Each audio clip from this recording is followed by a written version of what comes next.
Okay, so a lot of you have probably seen this footage, maybe, in my shorts.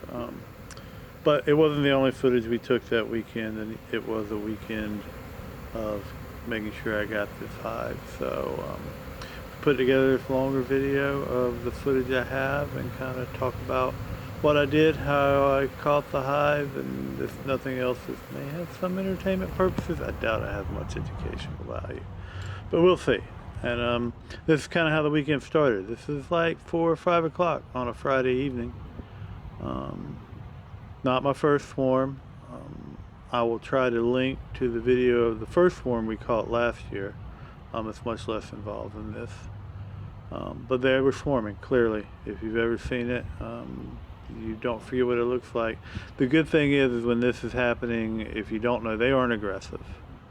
They are looking for somewhere to go. They don't have a place to be protective about. Uh, so this swarm ended up in the same holly tree as last time.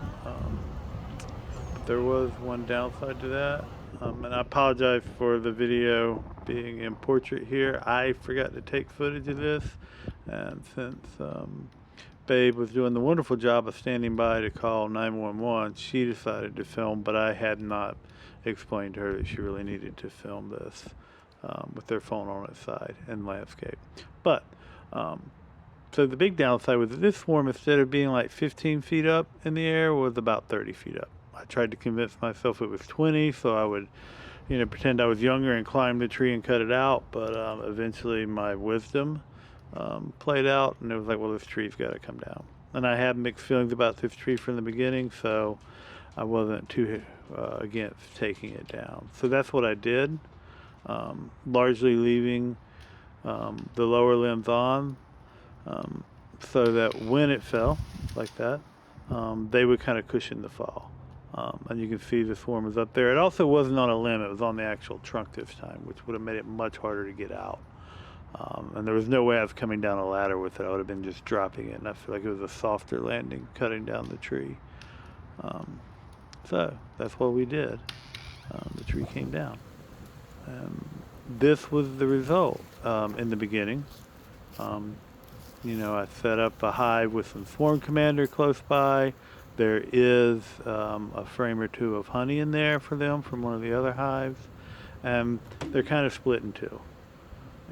About half of them are on the hive, about half of them aren't. And what that tells me in the long run is the queen probably hasn't decided to go in there yet. And they haven't convinced her to go in.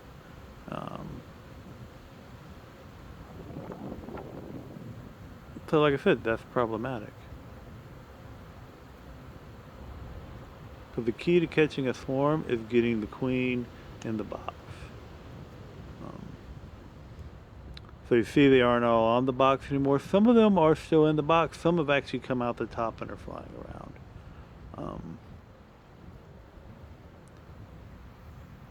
And you can see they're all still on the ground. So that kind of tells me she's probably there too.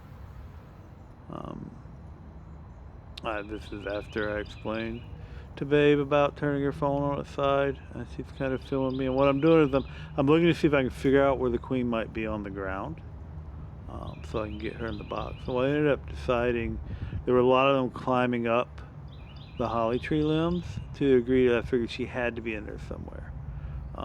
So we shake her in. That's what we do. Over the top of the box, 1 or 2 good shakes. Again, they aren't aggressive when they're like this. So you're probably like, you're not wearing gloves, you're just wearing a jacket. I always just wear a jacket. They may not know that I'm trying to help them, but I'm trying to help the bees, right? And unless I do something really stupid, in my experience, they mostly leave you alone. Bees, very much like people, don't like it when it's real hot and humid, so they can be ill then. They can be ill if they got a lot of varroa or a lot of hive beetles. So there are times when they're not in a great mood, but like I said, mostly, my bees anyway, they tend to leave me alone as long as I don't do something really stupid. Which is why I'm trying to be really careful when I'm moving that box. Because because running over them with the box would probably not put them in a good mood. But for the most part, if you use some common sense and take your time, you'll be all right. And they still aren't quite convinced, and I see more of them climbing up another limb. So I'm going to take those bees too, and I'm going to shake them in as well, hoping that the queen is in there. I could go in there with my brush and brush around and try and find her for sure, but the less I disturb them, the better, even though I'm really, really disturbing them right now. But I try to be as gentle with them as possible. So again, that one's really covered, and we're just going to shake them in. And again, they left me alone. I did not get stung during almost this entire process. I'll tell you the one time I got stung. And there we are. Obviously, one of those had the queen, because that's what they'll do. Once you get the queen in the box, they will just march right on in. And it is pretty amazing and pretty wild to see. So let's kind of enjoy that for a minute. How dedicated they are to the queen, and how there's kind of, the pun, I guess, is natural. There's a hive mind that goes on with bees. That individually they're kind of stupid, but collectively they're very smart.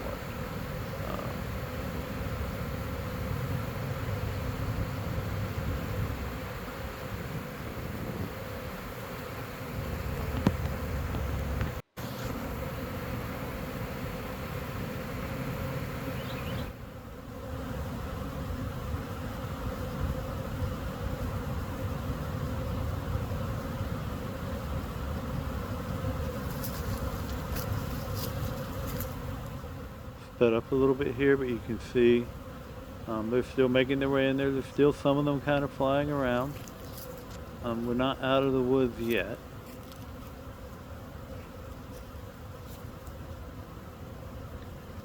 It's very much, it's like a 90s era sitcom or a TV show where it's like, will they, won't they, like what's going to happen.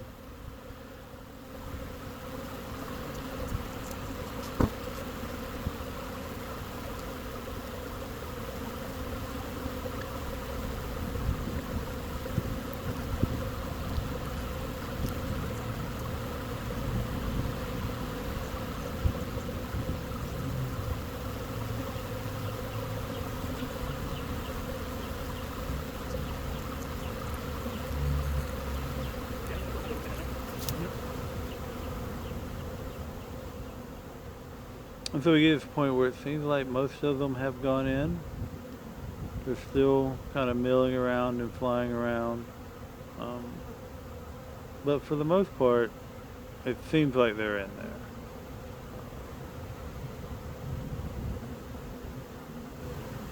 And I'm very hopeful at this point. Unfortunately, we're not quite done with the will they, won't they drama. I come back and this is what I see. They are very much on the hive, but they're not in the hive. And so we have to wait. We're getting into Saturday afternoon, Saturday evening now. And eventually we get to this point, and at this point they don't really that many more of them go in. Like, I come out and check a few more times as it's getting dark. I do put the outer cover on them. You don't have to put that because it was dark, and I was, worried about getting it done. The one time I got stung was at this point, I attempted at one point to see if I could brush those guys in. I added another box to do that, and they didn't like that, and I got stung. And honestly, that was fair. I probably deserved that. But long story short, they kind of stayed like this all night, which meant that I couldn't move them that night. So the next day, waking up hoping they're still going to be there, and they are. They kind of spent their day like they were at home, like there were some out, there were some in there. I obviously couldn't really move them because there was too many out at the time. But So I just let them stay there, as if that was their new home. And then I went and made sure they were all in closer to the evening, closed them up, um, used a ratchet strap to tighten everything down, and put them in my buggy and moved them. And there they are in the yard. I put some sticks out in front to kind of give them a visual way to reorient themselves. I saw that somewhere and it doesn't hurt and it's easy to do. Because I'm pretty sure they came out of that blue hive. So since they're going back in the same yard, anything probably helps. And it did help. Like they've decided that's their home. And about a week or a week and a half later, went in just to make sure things were going like they're supposed to be going. Um, you can see all those frames shifted because I only put 9 frames in the top one because I don't think I'll take honey from them, but I'd rather be safe than sorry. I went down in, everything is as it should be in there, except for that. They built like a weird piece of wax there, so I took that piece of comb out. Um, just sat them right there in front of the hive box, and by the time I was done going through the hive, they were already inside, so that was good. um, Glad to see that. And you can see there is a box in here that is all old comb, but they're building new comb for themselves, as they should be. So I'm real happy with how that worked out. I did not bother to make sure I found the queen. um, I didn't want to go through that thoroughly, and as long as they all seem to be doing what they should be doing, so she should be there. Um, and I will check things again in about a week or two to see if she's laying. She's definitely not laying now. I didn't expect her to be, but we will want to check that in a couple of weeks to make sure she's laying. So if you made it this far, I hope you enjoyed all that. I know there's parts that I kind of had to tell you didn't get to see. Um, bee content's hard to do. Good bee content's really hard to do. Um, I'm really just doing everything here with my phone.